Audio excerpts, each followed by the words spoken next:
Hello and আসসালামু আলাইকুম বন্ধুরা, আমি পিয়ারি ফ্রম পিয়ারি ট্রিক। আজকে আপনাদের জন্য নিয়ে আসলাম খুবই সহজে এবং ঘরে বসে অল্প কিছু উপকরণ ব্যবহার করে কিভাবে মালাই চপ এবং মালাই কেক তৈরি করা যায়। এখানে মালাই কেক তৈরির জন্য আমি প্রথমে 1 লিটার পরিমাণ দুধ নিয়েছি, এতে দিয়েছি একটি এলাচি এবং সামান্য পরিমাণ চিনি। এখন আমি মালাই তৈরির জন্য সেই জাল দেওয়া দুধ থেকে কিছু পরিমাণ দুধ নিয়েছি এবং এর মধ্যে দিয়েছি 1 চামচ পরিমাণ গুঁড়ো দুধ এবং 1 চামচ পরিমাণ চিনি। আমি মিষ্টিটা একটু কমই দিয়েছি, আপনারা যেমন খাবেন তেমন ব্যবহার করবেন। এখানে আমি পাউরুটিগুলোকে ভালোভাবে চারপাশ কেটে নিচ্ছি। কেটে নিয়ে মালাই চপ তৈরির জন্য এটাকে আমি হালকাভাবে বেলুন দিয়ে বেলে নিয়েছি। এরপর এর মধ্যে ব্যবহার করছি মালাই ব্যবহার করার পর আমি এগুলো সেট করার জন্য রেখে দিব। সেট হওয়ার পর তারপর এতে আমি দুধ দিব।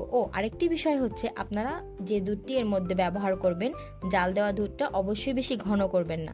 যদি বেশি ঘন করে ফেলেন তাহলে পাউরুটি কিন্তু দুধগুলো সোক করবে না। সেটা আপনারা একটু হালকা রাখার চেষ্টা করবেন। আর মালাইটা যেটা তৈরি করবেন সেটা একটু ঘনভাবে তৈরি করবেন। এখন আমি মালাই কেক তৈরির জন্য একটি পাত্রে আমার মালাইটা ঢেলে নিচ্ছি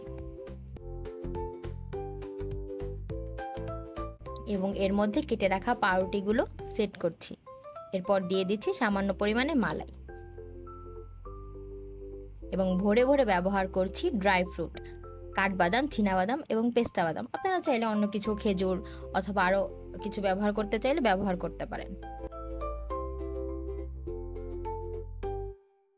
এরপর আমি দিয়ে দিচ্ছি কিশমিশ। এখন জাল দেওয়া দুধ থেকে কিছু পরিমাণ দুধ আমি উঠিয়ে রাখছি, যাতে এটা পরে ব্যবহার করতে পারি। এখন আমি জাল দেওয়া দুধগুলো মালাই চপের উপর ঢেলে দিচ্ছি এবং এটা কিছুক্ষণ রেখে দিব।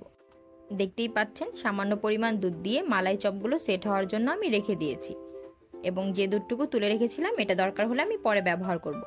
এখন আমি মালাই কেকের উপর দুধ দিয়ে এবং বাদাম দিয়ে সেট করে নিচ্ছি পাউরুটি বসিয়ে, এবং এখন আমি এখানে দুধ ঢেলে দিব। খুব ভালোভাবে এটা সেট করতে হবে। সেট হওয়ার পর এটা কিছুক্ষণ রেখে দিতে হবে। এখন এটা সোক করে নিয়েছে সম্পূর্ণরূপে। সোক হওয়ার পর আমি এখন এটা কেটে নিচ্ছি। যদি আপনারা গরম গরম খেতে চান তো এই অবস্থাতেই খেতে পারবেন, আর যদি ঠান্ডা করে খেতে চান তাহলে ঘন্টাখানেক ফ্রিজে রেখে তারপর খাবেন। দুটো স্বাদ কিন্তু দুই রকম আসবে। খুবই অল্প সময়ের মধ্যে তৈরি এই মালাই চপ এবং মালাই কেকটি দেখতে যেমন সুন্দর হয়েছে, খেতেও খুব সুস্বাদু হয়েছে। আপনারা এটি বাসায় চেষ্টা করতে পারেন। এই ভিডিওটি ভালো লাগলে লাইক করুন, সবাই বাসায় বানিয়ে ট্রাই করুন এবং কমেন্টে জানাতে ভুলবেন না কেমন হয়েছে। বন্ধুদের সাথে শেয়ার করুন এবং অবশ্যই সাবস্ক্রাইব করতে ভুলবেন না। ধন্যবাদ।